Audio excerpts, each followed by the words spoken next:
Young ladies and gentlemen, Poland has just provoked severely Russia, and Russia's response will be unforgivable. We are talking about the Poland. This Poland that never stops, which continues to provoke the Russian Federation. Poland comes to intercept a fighter jet, a Russian reconnaissance plane overhead of the Baltic Sea. Russia has not entered space Polish airline. Not at all. Russia respected the international zone navigation, free navigation, according to the command's own terms, Polish. But why then? They went to intercept that plane Russian? Why? For what reason? What is the motive? What does he object to in the Russia? Yet it's not in their airspace. Do you see how much NATO sometimes provokes and is in the process of to provoke Russia? They have always accused Russia of having had to enter their airspace until they had gone all recently to say that Russia has penetrated their airspace during something 18 seconds.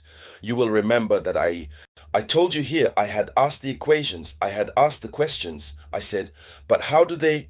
For 18 seconds, they knew that Russia has entered their airspace, and then they launched two heroes fact. What is the time that these heroes, what did they take to be at altitude? First, startup time, takeoff time.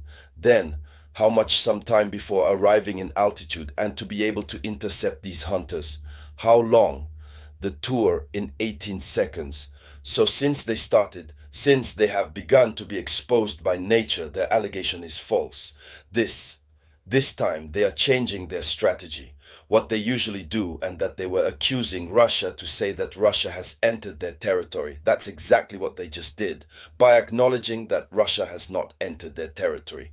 The plane did not penetrate their territory. Ladies and gentlemen, in the framework of this geopolitical conference, dedicated, of course, to current events, international news. That's what this news is about, that we are going to talk about. Like usually, before continuing, I would like you to share this conference at its maximum, the largest that possible, so that the whole world can hear, speak, and see what NATO is currently engaging in provocation to the Russian Federation. That's because it allows people to base their deep conviction on their opinion, the opinions they have to give in relation to the global geopolitics, in relation to this matter between Russia and NATO. When we often say that it's NATO, many don't believe in provoking. We're going to go into the depths. Who knows, like it, leave a review, a comment, share the conference as widely as possible. And then, if you're new, if it's your first time stumbling upon my conference, leave a comment. From the less, click on the button, the subscribe button. Subscribe so you don't miss out. Don't miss the latest news from the global geopolitics. Let's go into the depths. So, according to official information, a Russian reconnaissance aircraft was targeted. It happened yesterday, the 28th, October 2025. Two Polish MiG-29 fighter jets have taken off in an emergency. Two fighter jets. Polish MiG-29s took off in urgent need to intercept a Russian wine flying over the Baltic Sea. The plane was flying over of the Baltic Sea, and therefore, according to Warsaw, the aircraft did not have a flight plan declared. The aircraft did not have a flight plan declared, and these transponders were disabled, which triggered the alert. But listen, are they obliged to you reported their theft? Yes. Well, perhaps within the framework of SE comply with air navigation. Yes, we can understand it within that context. They may have the right, but that depends on them. It depends on them. The most important thing is if he flew over Polish airspace and that the flight was not, he had no flight plan, and then the flight wasn't undeclared, the gold shipments were, if they were disabled, that was understandable. But they are not in your space, they are in the navigation area of free navigation. So what is it? What needs to be done? What needs to be done? Should we intercept them? This is a provocation that Moscow vows not to be tolerated at all. So it must be said that, however, the Polish command itself acknowledged that the Russian plane never crossed Polish airspace.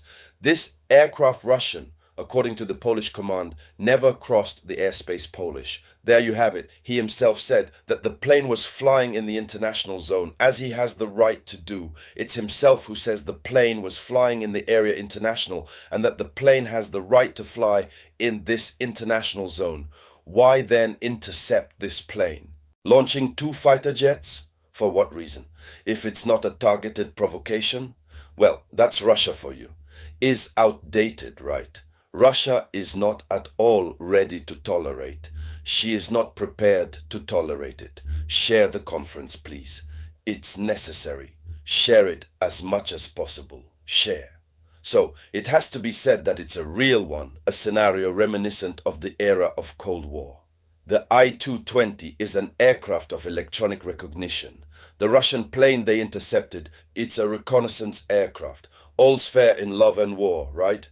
In the war as in war, Russia uses its fighter jets, uses its means, circulates freely in the free zone, in the international zone where Russia has the right to circulate.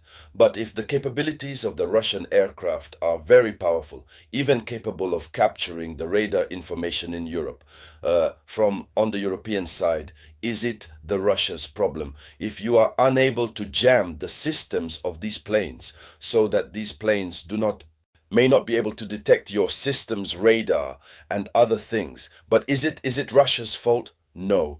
So it's a reconnaissance aircraft, Russian, which is used by Moscow for intercept signals in order to intercept radar signals, and tracking NATO deployments. So Russia used this to intercept signals, radars, and track deployments of NATO. So this type of aircraft flies over regularly the Baltic. And that's not only Russia that does to fly over the Baltic Sea. The Americans also with their AWACS fly over the Baltic, try to take some radar signal information Russians. But Russia has the technologies that enable Russia to muddy the waters. So they are incapable. Russia is capable. The plane was intercepted by Russia, Russian. And so the stakes are very high. Strategic. It's a message strategic. There you have it. It's a provocation, but Moscow will answer. So, ladies and gentlemen, that was the headline news.